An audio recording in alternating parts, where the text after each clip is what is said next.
An historic Christopher Columbus statue now has a new home at Johnston Memorial Park. It's been in storage for the last 3 years after the statue was vandalized several times while it was standing in Providence. 12 News reporter Alex Torres-Perez was there in Johnston today when crews set it up again. Alex? Well, Shannon, this morning there were no protesters, but rather a crowd of spectators with mixed feelings about the statue, what it represents, and where it stands. After being in storage for 3 years, the historic Christopher Columbus statue is once again on display.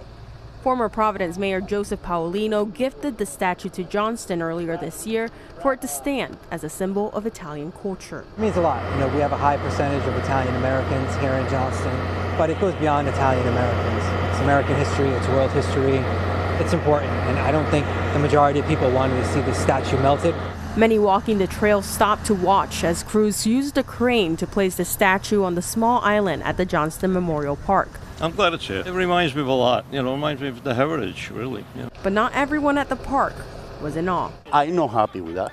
Juan Manuel Rodriguez says the statue is a contradiction to what the park stands for: freedom. Why they no put in the Toro de City Hall, no in the park donde all of these militares que die for the freedom. This guy no brought freedom. He brought disease, esclavismo, assassination, y estilo de ley here.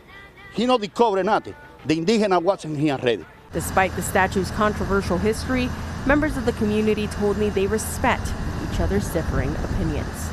Everybody is entitled to his or her own opinion. Nobody have control over that. For some people to criticize it, that's their own opinion. But the idea is, in most cases, opinion, perception, assumption is not the same thing as reality. Now, the statue will be officially unveiled on Columbus Day. The town is hosting an event for everyone to come and celebrate. They're also taking precautions to keep the statue safe from vandalism once again. I'll go over those safety measures the town is taking on 12 News at 6. But for now, reporting live in studio, Alex Torres-Perez, 12 News. There's a new chapter in the saga of the Christopher Columbus statue that's been in storage now for years. It once stood in Providence's Elmwood neighborhood until crews took it down 3 years ago after vandals repeatedly targeted it. Tonight, it stands in a new location. 12 News reporter Alex Torres-Perez tells us about today's installation. Alex?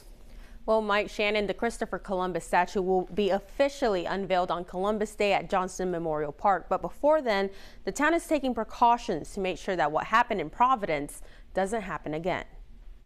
Don't mess around in Johnston. A strong warning from Johnston Mayor Joseph Paolino Jr. to anyone who may think about vandalizing the Christopher Columbus statue at its new home. The statue that used to stand in Providence had to be put in storage 3 years ago after it was repeatedly vandalized and threatened to be torn down. Some people in the Johnston community say that's enough of a sign to not put the statue back up.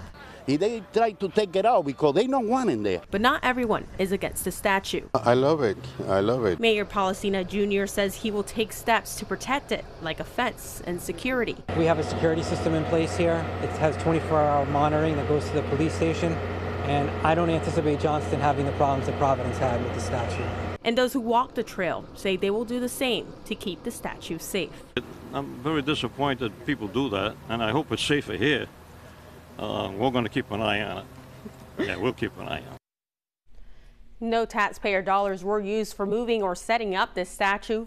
Former Providence Mayor Joseph Paolino gifted the statue to the town of Johnston, and then others volunteered their services to set it up at Johnston Memorial Park. Reporting live in studio, Alex Torres-Perez, 12 News.